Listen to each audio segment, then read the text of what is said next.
So, what if one of the most fundamental laws of science, a rule that runs everything from our own bodies to entire ecosystems, was almost totally lost to history? And what if it was all because it was written in the wrong language? We are about to unpack that incredible story.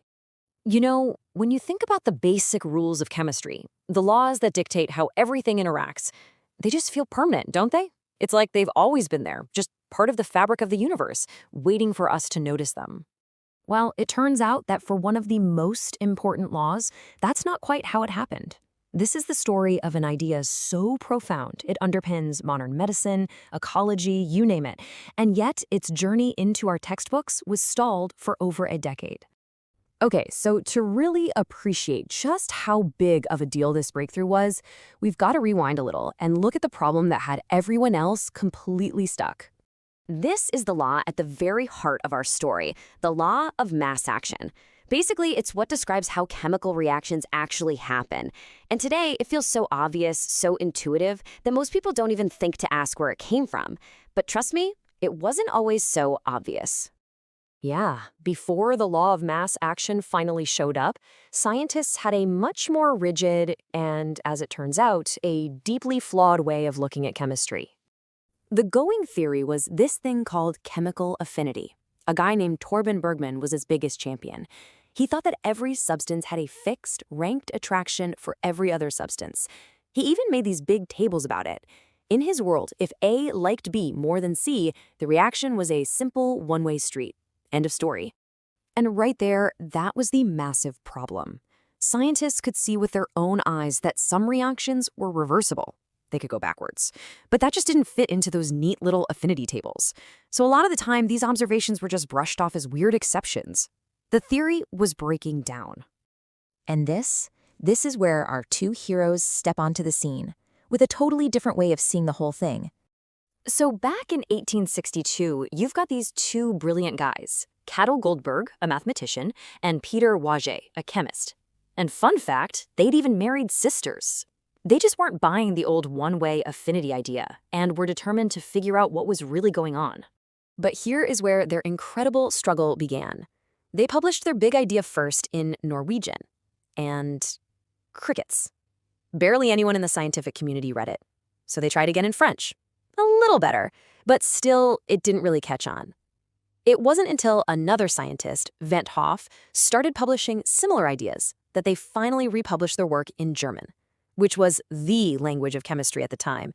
And at last, a full 15 years later, their ideas started getting the attention it deserved. So what was this revolutionary idea? Well, they said, hold on, a reaction isn't a one-way street. It's more like a tug of war. You've got one force pushing the reaction forward, creating new stuff, and another force pushing it backward, breaking that stuff down again. The reaction doesn't just stop, it finds a point of perfect balance, which they brilliantly called a mobile, steady state. And out of that concept of balance came the mathematical law itself. It's actually pretty elegant. The speed, or the rate, of any reaction depends on how much of the ingredients you have. More specifically, it's proportional to the amounts of the reactants multiplied together. Simple, right? But so powerful. And to nail down that point of balance, they came up with a single number, the equilibrium constant, which we call K. It's just the ratio of how fast the reaction is going forward compared to how fast it's going backward. It's the number that tells you exactly where that mobile steady state is for any reaction.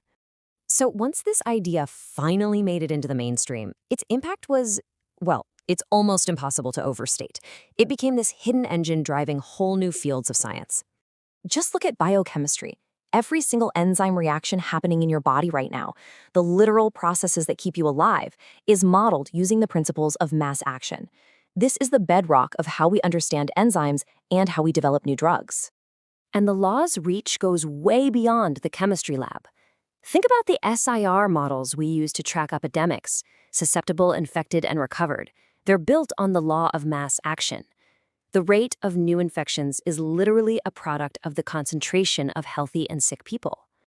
And if you think that's wild, get this. The very same logic applies to ecology. The famous Lotka-Volterra equations, which model the boom and bust cycles of predator and prey populations, treat their encounters just like a chemical reaction. It's mind-blowing. But the story doesn't end there. Nope. In a final, stunning twist, it turns out that Goldberg and Wage's very first version of the idea was even more ahead of its time than anyone realized for over 100 years. Remember that first paper they wrote back in 1864, the one in Norwegian that nobody read?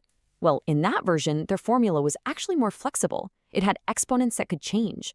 Later on, that detail got dropped to make the law simpler. But fast forward 100 years, and what do scientists trying to model the messy, complex networks inside living cells come up with? You guessed it, power law equations. Turns out, Goldberg's original mathematical intuition was dead on. The simplified law we all learn in school works great for neat systems in a beaker. But to describe the crowded, chaotic, messy reality inside a living cell, you need that original, more complex, more flexible version of their law. It really makes you wonder, doesn't it? Goldberg and Wage's complete insight was basically hidden for a century, partly because of a language barrier and partly because we like things simple. So you have to ask, what other brilliant world-changing ideas are already out there, just sitting in a dusty journal waiting for someone to translate them?